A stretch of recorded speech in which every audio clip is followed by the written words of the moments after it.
Master minds commerce చదవాలనుకునే 10th inter విద్యార్థుల తొలి ఎంపిక. ఆడు సడన్గా ఏదో ఊరికి వెళ్తాడు, ఒక సెలవులకి వెళ్ళాడు అనుకోండి. ఆడికి ఎంతసేపటికి మైండ్లో ఈ ఊర్లో నా లవర్ కనిపిస్తే ఎట్టుంటుంది, లేకుంటే వాడు పెళ్ళి అయిపోయిన తర్వాత చాలా రోజులకి అక్కడ రోడ్డు మీద నా నా లవర్ కనిపిస్తే అమ్మాయి ఏమైనా ఇబ్బందులో ఉండి వెళ్ళి సాయం చేస్తే ఎలా ఉంటుంది. ఇలాంటి ఫ్యాంటసీలు లవ్ ఫెయిల్యూర్ అయిన ప్రతి ఒక్కరికి, వన్ సైడ్ లవ్ చేసే వాళ్ళందరికీ ఈ ఫ్యాంటసీలు అంటే చిన్న చిన్న కోరికలు తన ముందు ఇంప్రెషన్ తెచ్చుకోవడానికి. షేక్ సినిమాల్లో స్టోరీ లైన్స్ చూస్తే ప్రతిసారి ఐ మీన్ ఇన్నర్గా ఉంటుంది అది. ఎందుకు మీకు అంటే నాకు క్వశ్చన్ అర్థమవుతుంది. లవ్ ఫెయిల్యూర్ ఎందుకు ప్రతి సినిమాలో ఉందంటున్నారు? లవ్ ఫెయిల్యూర్ కాదు, ఆ లవర్కి హెల్ప్ చేయడం కానీ, లేదా లవర్ గురించి ఆలోచించడం కానీ, బ్రేకప్ తర్వాత అంటే బ్రేకప్ తర్వాత కూడా ఆలోచించి ఒక బ్యూటీ ఉంటుంది అనమాట. చాలామంది యంగ్స్టర్స్ అంటే నేను ఆ బిటర్ స్వీట్ పెయిన్ అనుభవించానండి. ఓకే. ఫస్ట్ యూఎస్లో ఉన్నంతకాలం, యూఎస్లో 20 years ఉన్నా, యూఎస్లో ఉన్నంతకాలం నాకు 2 relations ఉన్నాయి. ఈ 2 relations కూడా ఒకటి లవ్ ఫెయిల్యూర్, ఒక అమ్మాయితో బ్రేకప్ అయిపోయింది యూనో కొన్ని వేరే రీజన్స్ వల్ల. బట్ రెండిట్లో నేను ఫెయిల్యూర్ ఎందుకు ఫీల్ అయ్యానంటే, రెండో అమ్మాయితో ఎవరితో బ్రేకప్ అయిందో తను చనిపోయింది. So I was not able to take that. మనం బ్రేకప్ అయినా అవ్వకపోయినా వాళ్ళు కరెక్ట్. అండ్ ఎవరితోటైతే లవ్ ఫెయిల్యూర్ అయిందో తన మ్యారేజ్ నా పుట్టినరోజు నాడే అయింది. సో అది ఎక్కడో ఉండిపోయింది నాకు. అండ్ లక్కీగా నాకు ఒక 10-15 ఏళ్ల తర్వాత తెలిసింది ఏంటంటే, తన మ్యారేజ్ నా బర్త్డే నాడు అనుకున్నారట, దానికి 1 week తర్వాత చేశారట. మీకు ముహూర్తాలు 2-3 ముహూర్తాలు ఇచ్చారు, ఈ ముహూర్తం బదులు ఈ ముహూర్తాన్ని చేశారని తర్వాత తెలిసింది నాకు. కానీ పెళ్ళైన ఫస్ట్ 10 years నేను టీనేజ్లో, ఆ 10 years నా బర్త్డే ఎప్పుడు వచ్చినా కూడా అమ్మ ఈరోజు పెళ్ళైంది కదా అనుకునేవాడిని.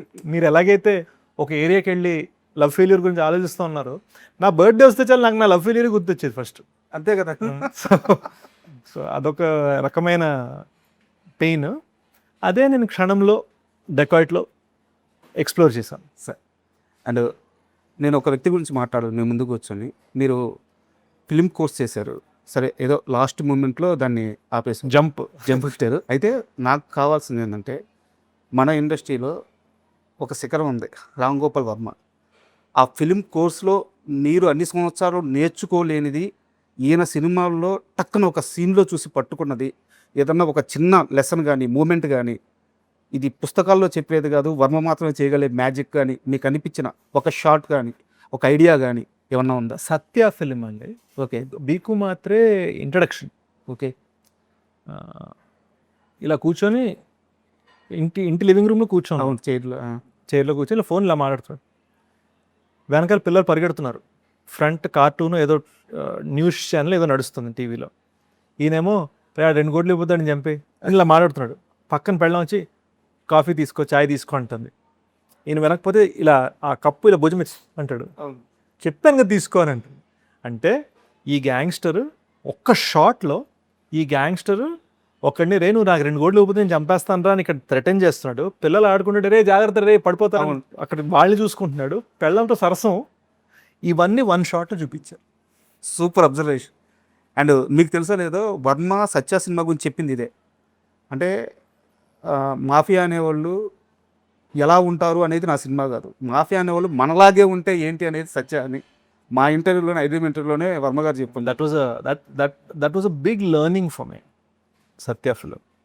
అండ్ మళ్ళీ డెకాట్ విషయానికి వస్తే, యాక్చువల్గా సినిమాలో అనురాగ్ కశ్యప్ గారిది చాలా ఇంపార్టెంట్ రోల్. బట్ ఓపెన్గా స్టేట్మెంట్ ఇవ్వచ్చేమో, ఇండియన్ సినిమాలోనే ఒక అద్భుతమైన స్క్రీన్ ప్లే రైటర్ అయినా అండ్ డైరెక్టర్ కూడా. బట్ ఆయన స్క్రీన్ ప్లేలో మ్యాజిక్ ఉంటుంది. అండ్ ఈ మూవీలో నటించేటప్పుడు ఆయన ఈ కథ విన్నాక, ఈ స్క్రీన్ ప్లే విన్నాక, సినిమా షూటింగ్లో కానీ లేదా సినిమా షూట్ ముందు కానీ, రిలీజ్ అవ్వకముందే మీకు ఇచ్చిన కాంప్లిమెంట్ ఏంటి? ఒక బ్యూటిఫుల్ మాట అన్నారు. ఫస్ట్ 2 days ఆయన షూట్ చేస్తున్నప్పుడు, వీళ్ళు ఎందుకు ఈ సీన్ ఇంతసేపు తీస్తున్నారు, నేనైతే ఒక షాట్లో తెక్కకూడదును ఈ సీను, ఆ సీన్ అయితే వీళ్ళు 4 రోజులు తీస్తున్నారు, నేను 2 daysలో తెక్కకూడదును అని ఆయన లోపల నుంచి ఫీలింగ్స్ పుట్టుకొచ్చేవట. డబ్బింగ్ అప్పుడు ఆయన ఎడిట్ చూసేసరికి అమ్మ ఇలా తీసారా దీన్ని అని చాలా హ్యాపీ ఫీల్ అయ్యారు. ఓకే. అది చాలా ఆనందంగా అనిపించింది. అండ్ శేష్ గారు, నాకు చిన్న doubt, hero screen play writer and అంటే ఈ మల్టీ టాస్కింగ్ అనేది థింగ్స్ హ్యాండ్లింగ్ అనే దాని మీదే ఆధారపడి ఉంటుంది. నాకు మళ్ళీ ఒక చిన్న ఎగ్జాంపుల్, నేను మళ్ళీ మీ ఫస్ట్ మూవీకి వెళ్తున్నాను. దాంట్లో మీకు ఫ్యూచర్ తెలుస్తుందని చెప్పడానికి చాలా చేయొచ్చు, బట్ అక్కడ బడ్జెట్ కంట్రోల్ ఉంటుంది. మీకు ఒక టేప్ రికార్డర్ దగ్గర తీసుకెళ్ళి హీరోయిన్ని ఏదో పాట, నాగార్జున గారి పాట చెప్తారు, కానీ అటు మార్చంగానే నాగార్జున గారి పాట ప్లే అవుతుంది అనమాట. సింపుల్గా మీకున్న సోర్సెస్లో సినిమా మొత్తానికి అద్భుతమైన సీన్ చెప్పడం, అంటే మీ ఎర్లీ స్టేజ్లోనే ఆ థింగ్స్ హ్యాండిలింగ్ చేయడం అనేది మీకు అలవాటు అయిపోయింది. అంటే necessity is the mother of invention, English సామెత కదా. సో అది ఎప్పుడు నాకు చిన్నప్పుడు నాకు సరే బాగా ఇష్టం అండి. సో మీరు చెప్తుంది కర్మ సినిమాలో సీన్, అండ్ ఇక్కడ కనిపెట్టరు వాళ్ళు. ఒక్కటి ఏంటంటే హీరోగా నా కెరీర్ని నిలబెట్టుకోవడానికి కోసం నేను చేస్తున్న టాస్క్స్ ఇవి. సో నేను దీన్ని మల్టీ టాస్కింగ్గా భావించను. ఒక హీరోగా నేను ఒక విగ్రహం కట్టుకుంటున్నాను, ఆ విగ్రహాన్ని నిలబెట్టే స్టేజ్, ఆ స్టేజ్, ఆ ప్లాట్ఫామ్ అన్నది ఈ మల్టీ టాస్కింగ్. అక్కడి నుంచి, అంటే మీరు చెప్పిన ఆ స్టేజ్ నుంచి ఈరోజు ఒక లగ్జరీ వచ్చింది మీకు సినిమా మేకింగ్లో. శేష్ అడిగినంత బడ్జెట్ ఇవ్వచ్చు, కళ్ళు మూసుకొని ఇవ్వచ్చు, శేషుని కళ్ళు మూసుకొని నమ్మవచ్చు.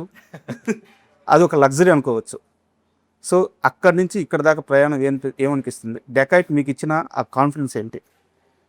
టేక్ డెకాయిట్ 65 crores మనం within 1 week OTT and box office ద్వారా ప్రొడ్యూసర్ని సేఫ్ చేయగలము, కొన్న వాళ్ళందరినీ ఆర్థికంగా సేఫ్ చేయగలము అన్న కాన్ఫిడెన్స్ ఇచ్చి, అది చాలా గొప్ప విషయం.